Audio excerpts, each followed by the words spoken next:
Welcome back, everybody. We are live in Des Moines, Iowa, and let's get right back to the questions. Brett? Thank you, Megan. Gentlemen, I'll ask you some questions about federal spending and the role of the federal government. Everybody always says they want to cut federal spending, and usually they start by saying they'll cut waste, fraud, and abuse, but that really doesn't ever materialize. We all know that. Governor Christie, you talk a lot about entitlement reform, and you say that that's where the federal government can get savings needed to balance the budget. But can you name even one thing that the federal government does now that it should not do at all? Yeah. You want one? I want one. Yeah. How about one that I've done in New Jersey for the last 6 years, and that's get rid of Planned Parenthood funding for the United States of America.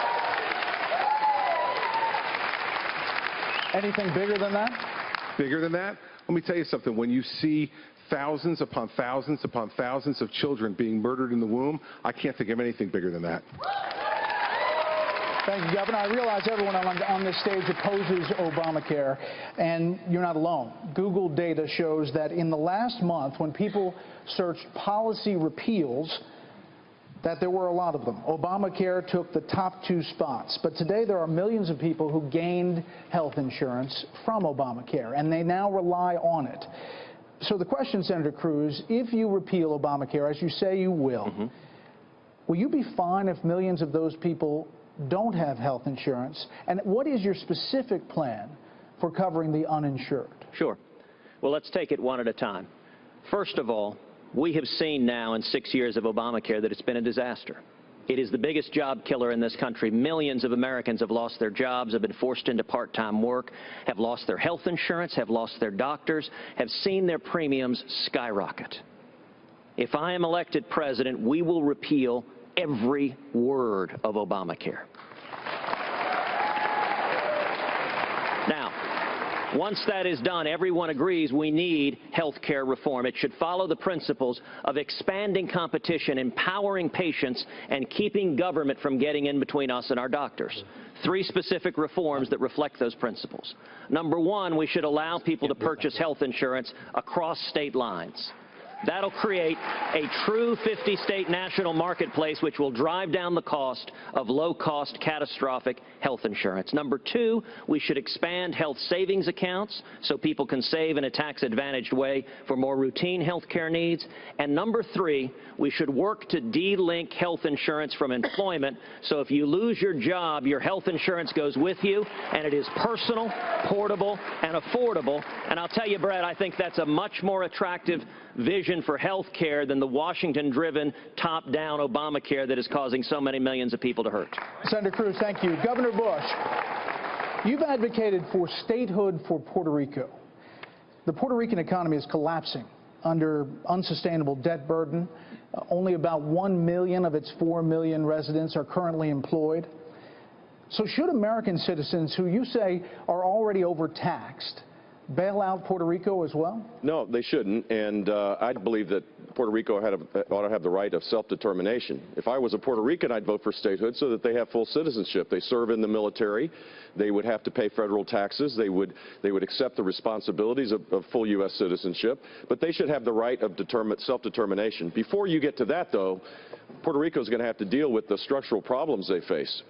You know, it's a fact that if you can pay for $79 one-way ticket to Orlando and you can escape the challenges of a declining economy and high crime rates, you move to Orlando. And a lot of people are doing that, and this spiraling out of control requires Puerto Rico to make structural reforms. Federal government can play a role in allowing them to do that, but they should not. The process of statehood or the status of Puerto Rico won't be solved until we get to the bigger issue of how you deal with the structural economic problems they're facing right now. Governor Kasich, you're one of 2 remaining sitting governors still in the race. Your colleague, Governor Rick Snyder in Michigan, is under fire, he and his administration, for the Flint, Michigan water crisis and the botched response to it. How would you have handled that? Well, you got to be on top of it right away. And, you know, I don't know all the details of what Rick Snyder has done. I know there have been people who have been fired, people who are being held accountable. But the fact is, every single engine of government has to move when you see a crisis like that. And I've had many situations in the state of Ohio where we've had to move, whether it's storms, whether it was a horrible school shooting. There are many crises that come. A water crisis in Toledo. You've got to be on top of it. You've got to go the extra mile. You've got to work with local communities, and you've got to work with the federal government, because you realize that people are depending on you. And so you go the extra mile, but people have to be alert. They have to be alert to problems, and when you see a problem, you must act quickly to get on top of it. And people at home are saying they've got a problem, listen to them, because most of the time they're absolutely correct.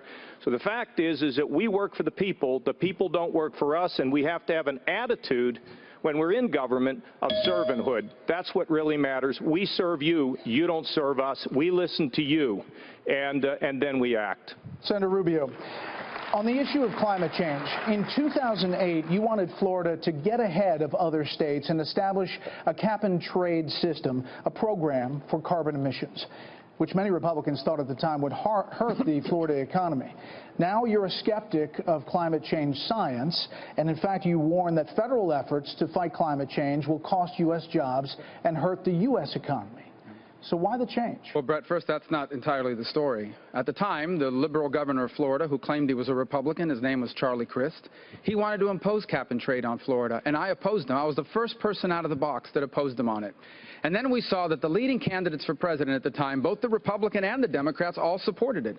And what we said is, if they're going to impose this on us, we better prepare to protect the state from it. But I have never supported cap and trade, and I never thought it was a good idea. And I was clear about that at the time. And I do not believe it's a good idea now.